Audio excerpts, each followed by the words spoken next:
नमस्कार, मैं सत्येंद्र खरे, दूरदर्शन समाचार मध्य प्रदेश में आपका स्वागत है। आइए बुलेटिन की शुरुआत करते हैं मुख्य समाचारों के साथ।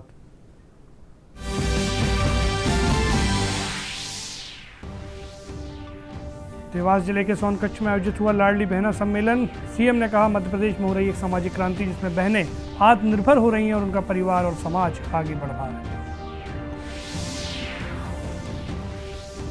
मुख्यमंत्री शिवराज सिंह चौहान ने सोनकच्छ में लगभग 90 करोड़ रुपए की लागत से विकास कार्यों का किया लोकार्पण और भूमि पूजन। साथ ही मुख्यमंत्री ने आवासीय भू अधिकार योजना के अधिकार पत्र भी वितरित किए। ग्वालियर में यूनिसेफ और स्वास्थ्य विभाग के तत्वाधान में आयोजित हुई मीडिया संवेदीकरण कार्यशाला। मीडिया कर्मियों को दी गई संपूर्ण टीकाकरण कार्यक्रम की जानकारी।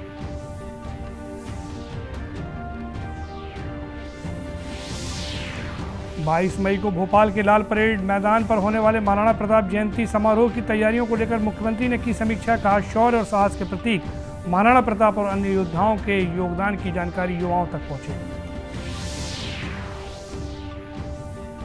नरसिंहपुर में श्रद्धांजलि कार्यक्रम में शामिल हुए केंद्रीय मंत्री प्रहलाद पटेल। कहा, भतीजे मणि नागेंद्र की याद में शुरू किया जाएगा हेल्थ फाउंडेशन।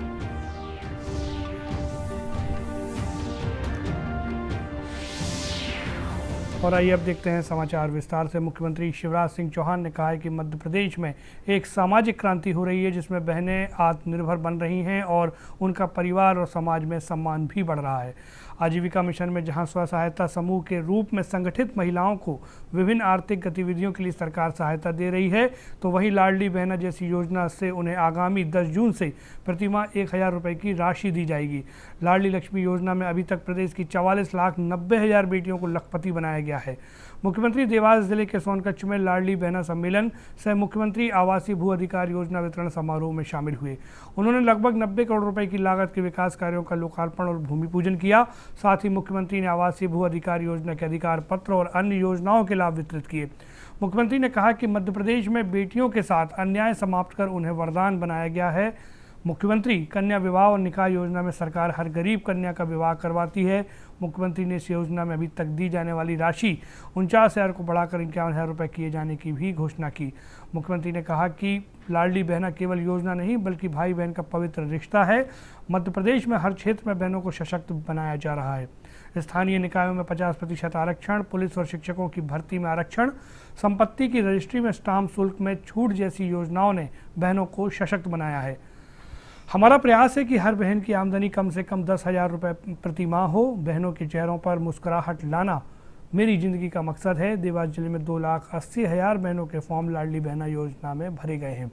बहनों संबंधी योजनाओं की मॉनिटरिंग के लिए हर गांव एवं वार्ड में लाडली बहना सेना बनाई जा रही है।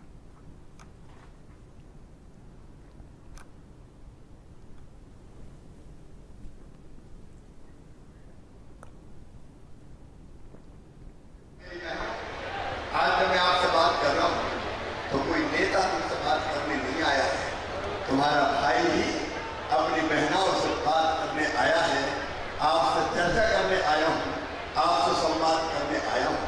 मेरी बहनों, माँ बहन और बेटी के प्रति ये जो स्नेह है, प्यार है, ये मेरे दिल में बचपन से है।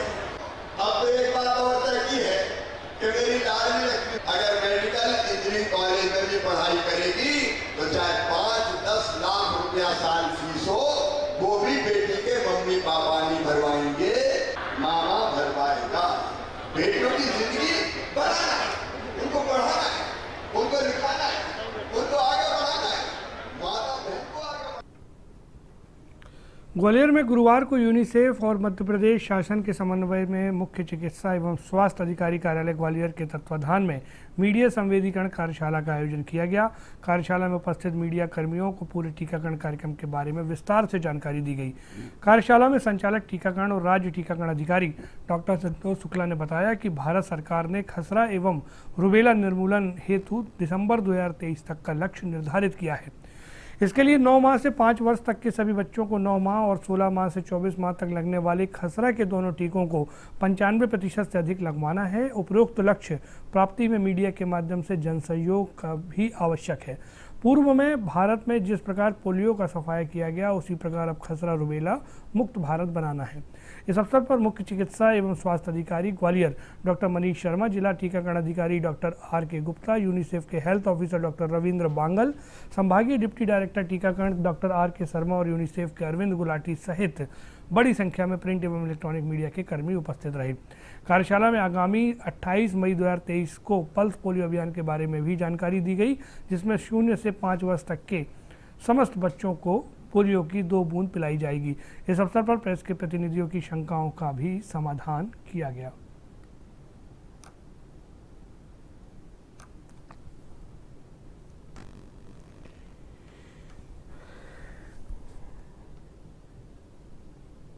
इसका प्रमुख लक्ष्य है कि मीजल्स रुबेला निर्मूलन भारत शासन ने आह्वान किया है संपूर्ण राज्यों को कि 2023 दिसंबर तक मीजल्स रुबेला का हमें अंत करना है। इसके 2 तरीके हैं। पहला, हम 95% से ज़्यादा टीकाकरण कर दें जो बच्चे हैं 9 महीने से 5 साल के, एक भी बच्चा ना छूटे, ये अभियान हम चलाने जा रहे हैं। और दूसरा है कि कोई भी बच्चा सर्दी, खांसी, आंखें लाल, तेज बुखार, दानेदार के साथ समाज में कभी भी किसी को दिखता है तो उसकी तुरंत सूचना मुख्य चिकित्सा अधिकारी या जिला टीकाकरण अधिकारी को हर जिले में दे दी जाए।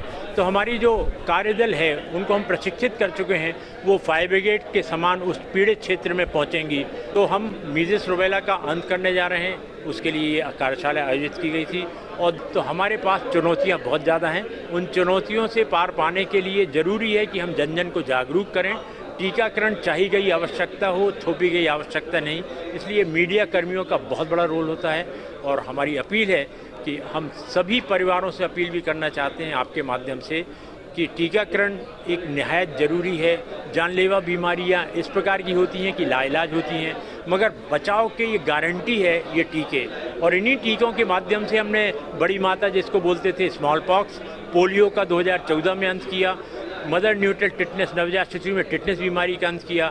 2023 में हम मीजल्स रुबेला को अंत करने जा रहे हैं। 2025 में टीकों के माध्यम से ट्यूबरक्लोसिस का अंत करना है। जो कार्यशाला थी ये बेसिकली अर्बन इम्यूनाइजेशन और मीजल्स रुबेला एलिमिनेशन के लिए थी।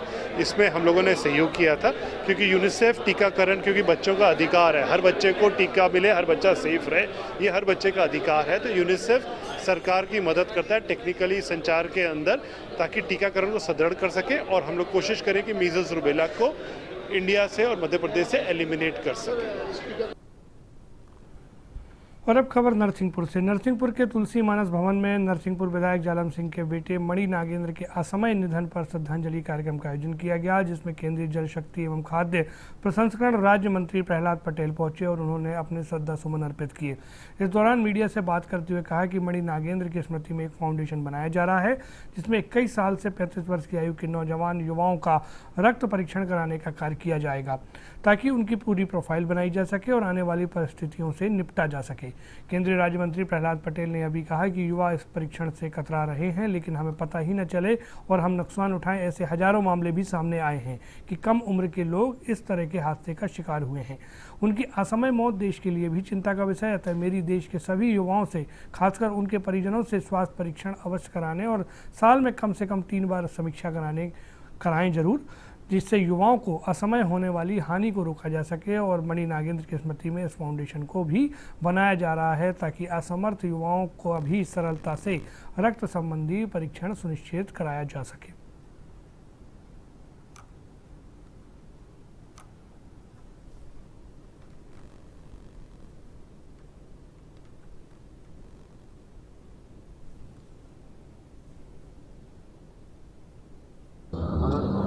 स्वर्गीय मणि नागेंद्र सिंह स्मृति जो फाउंडेशन है, उसका पहला काम होगा कि 21 साल से 35 साल के जो नौजवान हैं उनका फुल ब्लड प्रोफाइल कराना, ताकि आने वाली परिस्थितियों के बारे में उनको समझ हो सके।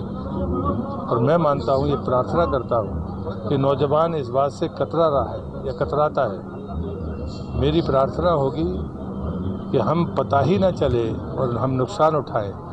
अभी हज़ारों मामले ऐसे हमारी सबकी जानकारी में आते हैं कि कम उम्र के लोग इस प्रकार के हादसे के शिकार हैं। कारण जो भी हो, कोई कोरोना कहेगा, कोई जो भी जीवन की पद्धति के बारे में कहेगा, लेकिन मुझे लगता है कि मैं सभी से प्रार्थना करूंगा हम अपने बच्चों का, वो जो समर्थ नहीं है तो उनकी मदद करने का काम करें और इस प्रोफाइल को समय के साथ खाली एक बार नहीं, साल में कम से कम 3 बार कराने का संकल्प लें। और मैं मानता हूं कि फाउंडेशन के माध्यम से यही सच्ची श्रद्धांजलि होगी। जब व्यक्ति नुकसान उठाता है तो उस नुकसान की पुनरावृत्ति ना हो, किसी और को ना भोगना पड़े, ये संकल्प फाउंडेशन का है और मुझे विश्वास है कि हम सब मिलकर इसे पूरा करें। बढ़ते अगली खबर की तरफ। राष्ट्रीय तकनीकी शिक्षक प्रशिक्षण एवं अनुसंधान संस्थान NITTR भोपाल में building human capital through technical education for PM गति शक्ति विषय पर 2 दिवसीय राष्ट्रीय कार्यशाला प्रारंभ हुई। उद्घाटन कार्यक्रम में मुख्य अतिथि गति शक्ति यूनिवर्सिटी बड़ौदा के vice chancellor doctor Manoj Chaudhary ने कहा कि हमें किसी काम को जानने से ज़्यादा करना जरूरी होता है। इन्होंने कहा कि 21वीं सदी में अनपढ़ वह नहीं है जो पढ़ लिख नहीं सकता, बल्कि ऐसी सीख भी हम करते हैं जो सीखा जा सके। निटर संचालक मंडल के अध्यक्ष श्री CP शर्मा ने कहा कि प्रधानमंत्री नरेंद्र मोदी जी ने गति शक्ति योजना के माध्यम से भारत को गति देने का काम किया है। निटर भोपाल के NITTR भोपाल के डायरेक्टर डॉक्टर C त्रिपाठी ने कहा कि लॉजिस्टिक्स सेक्टर में टेक्नोलॉजी महत्वपूर्ण रोल प्ले करेगी। इस कार्यशाला का उद्देश्य PM गति शक्ति मिशन के लिए तकनीकी शिक्षा के माध्यम से मानव संसाधन का निर्माण करना जरूरी है। PM गति शक्ति योजना एक ऐसी सुनहरी योजना है जो भारत के स्वतंत्र भारत के अमृत काल की एक महत्वपूर्ण योजना है। प्रधानमंत्री ने 16 डिपार्टमेंट्स को डिजिटली एक प्लेटफॉर्म के ऊपर लाए हैं और उनका अंतर्विरोध खत्म किया है। पहले ये होता था, एक रोड बनी और दूसरे दिन आके ऑप्टिकल फाइबर वाले ने उसको खोद डाला।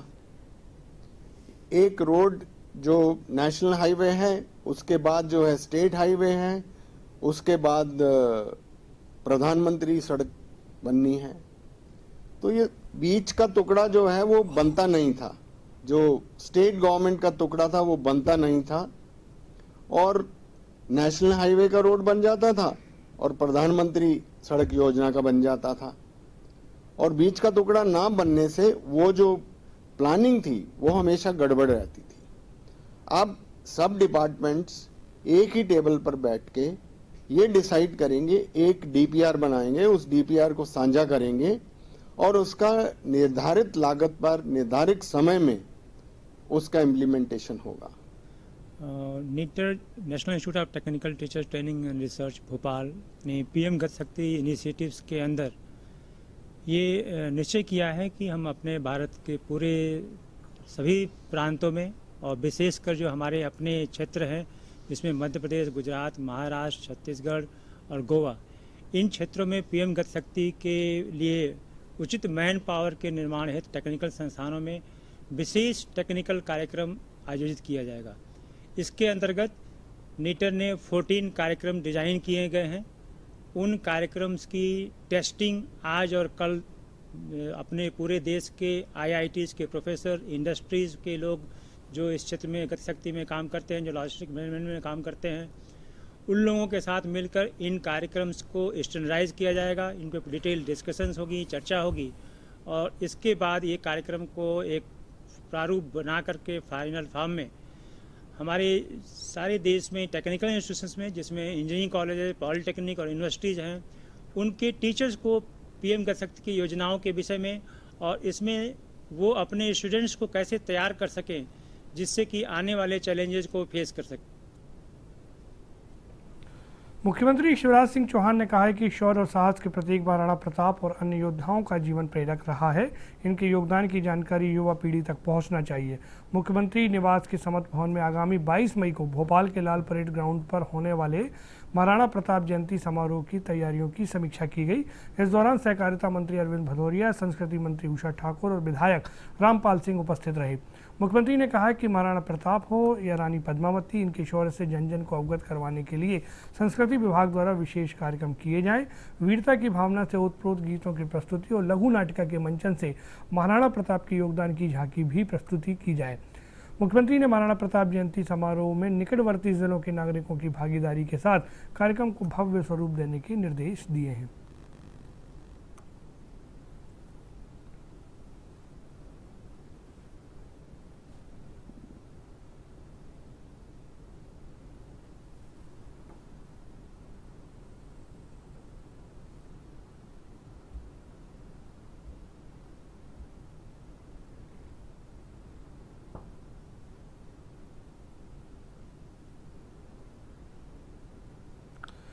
और अब खबर कटनी से है। कटनी पुलिस शहर की यातायात व्यवस्था को दुरुस्त बनाए रखने के लिए सतत प्रयत्नशील है।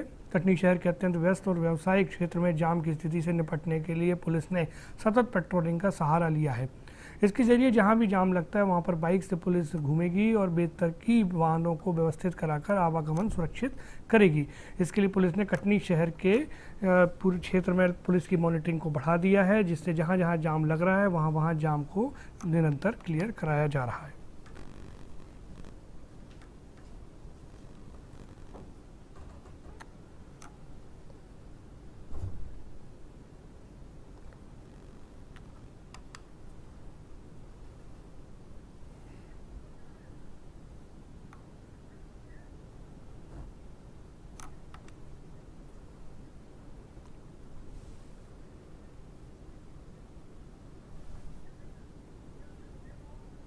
मैं आपको बताना चाहूँगा कि कटनी पुलिस के द्वारा लगातार यातायात व्यवस्था को सुधारने हेतु प्रयास जारी है।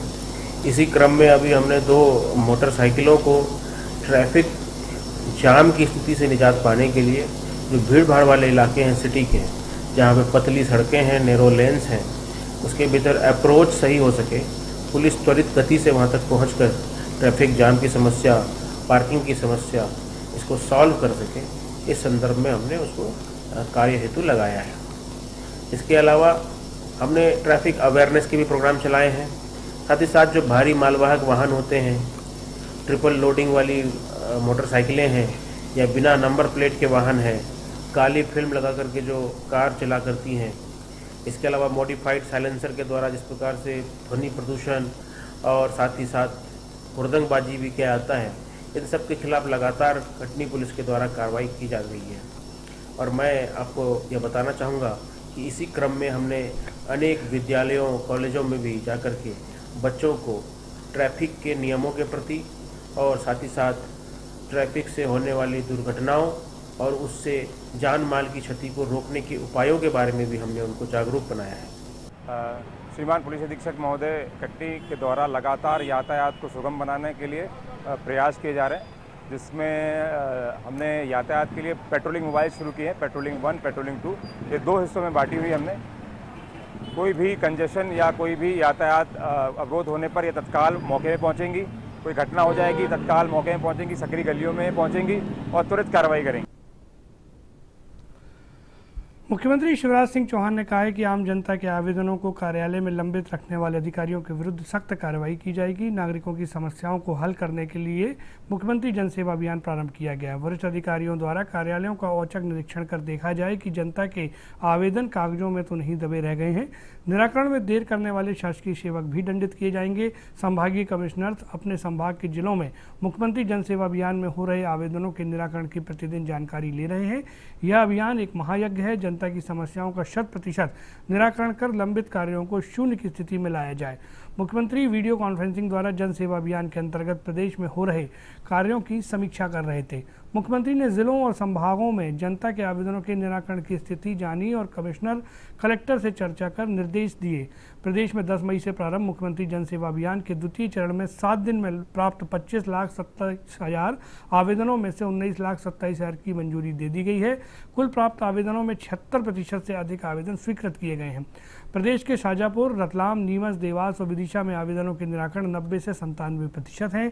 मुख्यमंत्री ने शाजापुर, रतलाम और खरगोन कलेक्टर की तत्परता से कार्य के अनुभवों को भी सुना है। मुख्यमंत्री ने कलेक्टर को निर्देश दिए हैं कि जिन आवेदन पत्रों में आवश्यक दस्तावेज संलग्न नहीं है उनकी पूर्ति भी सुनिश्चित करें। आवेदकों को सहयोग कर उनकी समस्याओं को प्राथमिकता से हल किया जाए। प्रदेश में अभियान में प्रगति उत्साहजनक है, यही वातावरण निरंतर बना रहे। ग्राम एवं पंचायत में लगने वाले शिविरों की जानकारी का भी प्रचार प्रसार किया जाए।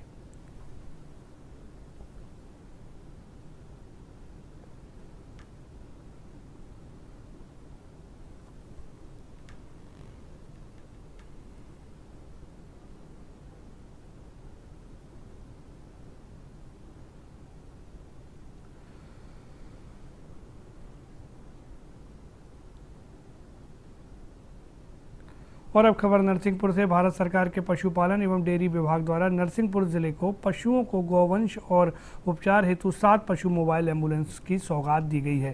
साथ ही गौवंश के उत्पाद से बना गो पेंट उत्पाद का नरसिंहपुर में राज्यसभा सांसद कैलाश सोनी और गौ संवर्धन बोर्ड के अध्यक्ष महामंडलेश्वर अखिलेश्वरानंद द्वारा उद्घाटन किया गया। राज्यसभा सांसद कैलाश सोनी ने जानकारी देते हुए बताया कि गाय के गोबर और गौमूत्र से बना यह पेंट इको फ्रेंडली होने के साथ साथ नॉन कंडक्टर आर्मिक परमाणु ऊर्जा रोधी भी है, जिसमें विषाणु प्रवेश नहीं करेंगे और यह भी दीवारों के टेम्परेचर को भी नियंत्रित करेगा। अब मध्य प्रदेश की सरकार और केंद्र सरकार के संयुक्त प्रयास से खादी ग्राम उद्योग के माध्यम से इसका विक्रय किया जाएगा, जिसका लाभ अधिक से अधिक लोग उठा सकेंगे। साथ ही गौ संवर्धन के लिए एक संबल की तरह यह उत्पाद कार्य करेंगे। वहीं गौ संवर्धन बोर्ड के अध्यक्ष ने गो पेंट से ही अब पूरे प्रदेश की गौशालाओं और शासकीय भवनों की पुताई की वकालत भी की है, जिससे गौवंश के निर्मित उत्पादों को सही में बाजार उपलब्ध किया जा सके और लोग भी इनके उपयोग से प्रभावित हों।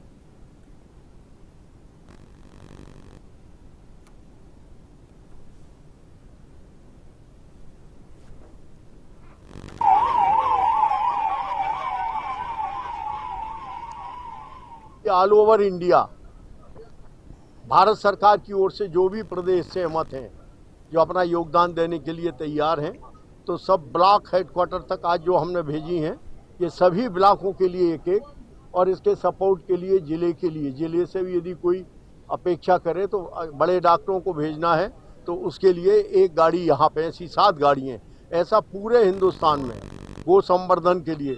बाकी के काफ़ी इनोवेशन आपके गाय के क्षेत्र में उनको परिपुष्ट करने के लिए, उनको उनके जैसे गोबर गैस प्लांट हैं, बाटलिंग करें उनके गोबर गैस की, उनको बेचें, खाद अपना DAP जैसा खाद ये तैयार करें। ये भी अपने हरिद्वार और दीगर जगह अपने प्लांट लग रहा है, अपने मध्य प्रदेश में भी लगने वाला है। और गाय के सारे गोबर और गौमूत्र के आधार पर दवाइयाँ भी आपने देखा, ये दादा ने उनको बेस्ट नंबर मिला है। अपने केरपानी सरसिला में भी पेंट बनाया उनने, बहुत वैज्ञानिक है, वो बहुत सस्ता है और इससे हमारा स्वस्थ स्वास्थ्य भी ठीक रहेगा। ये नॉन कंडक्टर है, आणविक परमाणु दुष्प्रभाव जो है गोबर के कारण भीतर नहीं जाते और इसलिए ये पेंट बहुत उपयोगी है। सारी दवाइयाँ उनने बनाई बहुत उपयोगी, और दवाइयों के भी काम पूरे देश में काफ़ी हो रहे हैं। और अब तो ये आ रहा है कि गौ संवर्धन के लिए बछड़ी ज़्यादा से ज़्यादा पैदा हो, तो इसके लिए वो बीज भी विकसित कर रहे हो। गाय स्वस्थ रहेगी तो हमारा जीवन भी, दूध भी हमें मिलेगा, खाद भी हमें मिलेगा। और गाय के आभा मंडल से आजकल तो इलाज शुरू हो गया है, अपने काउ थेरेपी शुरू हो गई दुनिया में, कि गाय जिस घर में है तो आधे स्वस्थ रहेंगे। तो आप सबसे, आपके माध्यम से सब जनता से जिले की ये अनुरोध है कि गाय को हमने माता कहा है, इस शिद्दत के साथ आप सबका इसमें योगदान होगा, ऐसा निवेदन करें। शासकों को भी बताना चाहते हैं, हमारे 8-9 PS हमारे साथ बैठते हैं बैठक में गौ संवर्धन बोर्ड में। हमने ये पाउच छोटे छोटे बना करके पेंट के उनको पकड़ाया है। मैंने कहा देखिए, विपणन हमें खोलना है, मार्केटिंग हमें खोलना है। ये उत्पाद हमारे तैयार हो रहे हैं। 580 गौशाला ऐसी है मध्य प्रदेश में जिनमें गो उत्पाद तैयार हो रहे हैं, और सर्वाधिक कीमती उत्पाद जो गौशाला की दृष्टि से अभी हम आंक रहे हैं, पब्लिक की दृष्टि, उपभोक्ता की दृष्टि से नहीं, ये तैयार हो रहा है प्राकृतिक पेंट। हम कई प्रकार के कलर कॉम्बिनेशन के साथ इसको तैयार कर रहे हैं, और इसको जो शासकीय बिल्डिंगें हैं वो पुतने लग जाएं, और ये पहले तो हम ही इसको विपणन करें, पहले हम ही खरीदें। अब फिनाइल की जगह में जो विकल्प आया है गौमूत्र के माध्यम से, वो आया है गोनाइल। तो गोनाइल और पेंट को यदि हम सरकारी बिल्डिंगों में अनिवार्य कर देंगे तो फर्श भी धुलेगा हमारा, टॉयलेट भी साफ होगा हमारा, और साथ साथ ये पेंट से हमारी दीवारें पुतेंगी। हमने कहा सबसे पहला अभियान हम शुरू कर रहे हैं मध्य प्रदेश गौ संवर्धन बोर्ड की। हमारी जो बिल्डिंग है हम सबसे पहले उसी को पुतवाने वाले हैं और जम के पब्लिसिटी करने वाले हैं। बढ़ते अगली खबर की तरफ। राष्ट्रीय आपदा प्रबंधन प्राधिकरण एवं मध्य प्रदेश राज्य आपदा प्रबंधन प्राधिकरण के तत्वाधान में रायसेन में आयोजित किए जा रहे 150 आपदा मित्रों का 12 दिवसीय प्रशिक्षण कलेक्टर अरविंद दुबे द्वारा प्रारंभ किया गया। इस प्रशिक्षण का उद्देश्य आपदा मित्र तैयार करना है जो अपने क्षेत्र में किसी भी तरह की आपदा आने पर तुरंत लोगों की मदद कर सकें। वहीं कार्यक्रम में कलेक्टर अरविंद दुबे ने कहा कि आपदा प्राकृतिक एवं मानव निर्मित दोनों प्रकार से की जा सकती है। इस दौरान जीवन की रक्षा करना, संपत्ति की रक्षा करना, आपदा के प्रभाव को कम करने के लिए त्वरित रूप से निर्णय लेते हुए राहत एवं बचाव कार्य करना होगा। विभिन्न आपदाओं के दौरान किस प्रकार तत्परता से राहत एवं बचाव कार्य करना है, इसका प्रशिक्षण भी दिया जा रहा है। अतिरिक्त पुलिस अधीक्षक अमृत मीणा ने आपदा मित्रों से कहा कि यह प्रशिक्षण जान माल की सुरक्षा करने में मददगार होगा, साथ ही अन्य नागरिकों को भी प्रशिक्षित किया जा सकेगा। जिला कमांडेंट होमगार्ड नीलमणि लाड़िया ने बताया कि आपदा मित्र योजना में प्रत्येक जिले से 300 आपदा मित्रों को प्रशिक्षण दिया जा रहा है। प्रशिक्षण का पहला सत्र 23 फरवरी से 6 मार्च तक संपन्न हुआ, जिसमें 150 आपदा मित्रों को प्रशिक्षण दिया गया। द्वितीय चरण 17 मई से प्रारंभ हुआ, जिसमें control bleeding, heart attack CPR के तरीके व CPR का अभ्यास, सिलेंडर में आग लगने पर सावधानी पूर्वक उसे बुझाने, विभिन्न भवनों की अग्नि सुरक्षा, अग्निशमन प्रणालियां, आग लगने पर जान माल की सुरक्षा करने के व्यवहारिक तरीके, आग लगने पर फायर ब्रिगेड की सहायता करने के संबंध में भी प्रशिक्षण दिया जाएगा।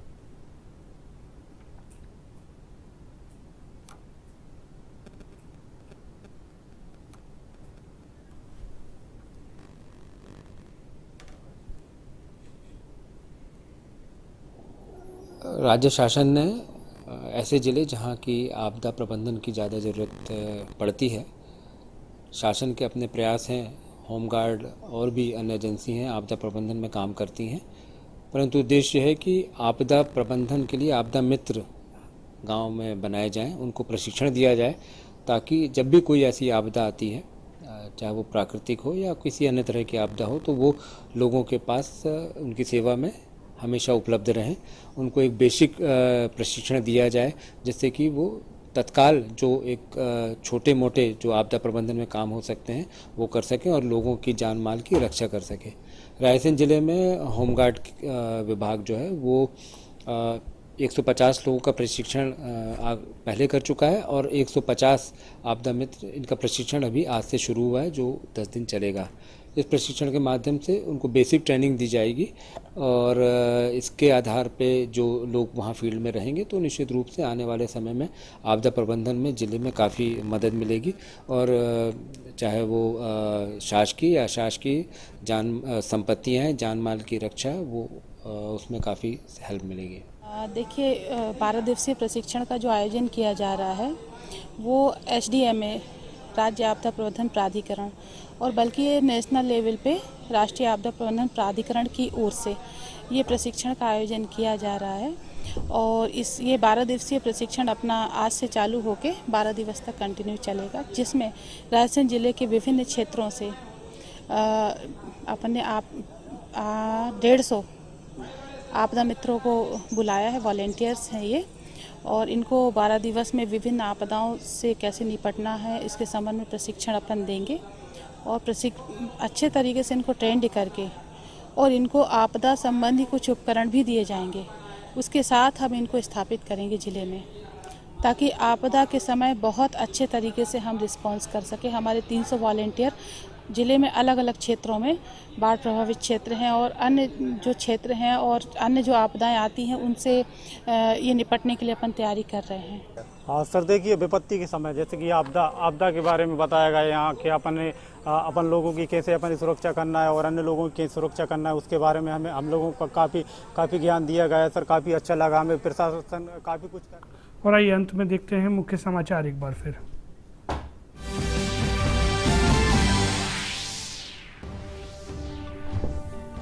देवास जिले के सोनकच्छ में आयोजित हुआ लाडली बहना सम्मेलन। मुख्यमंत्री ने कहा, प्रदेश में हो रही है सामाजिक क्रांति, जिसमें बहनें आत्मनिर्भर बन रही हैं और उनका परिवार और समाज में बढ़ रहा है सम्मान। मुख्यमंत्री ने सोनकच्छ में लगभग 90 करोड़ रुपए की लागत के विकास कार्यों का किया लोकार्पण और भूमि पूजन। साथ ही मुख्यमंत्री ने आवासीय भू अधिकार योजना के अधिकार पत्र किए वितरित। ग्वालियर में यूनिसेफ और स्वास्थ्य विभाग के तत्वाधान में आयोजित हुई मीडिया संवेदीकरण कार्यशाला। मीडिया कर्मियों को दी गई संपूर्ण टीकाकरण कार्यक्रम की जानकारी।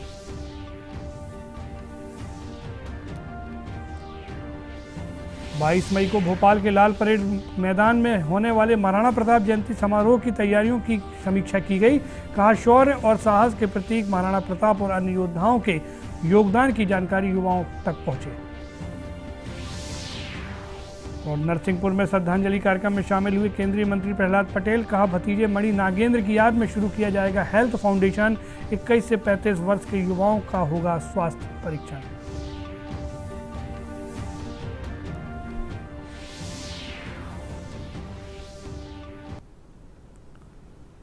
नौ बजे की बुलेटिन में फिलहाल इतना ही। दीजिए पूरी टीम को इजाजत। नमस्कार।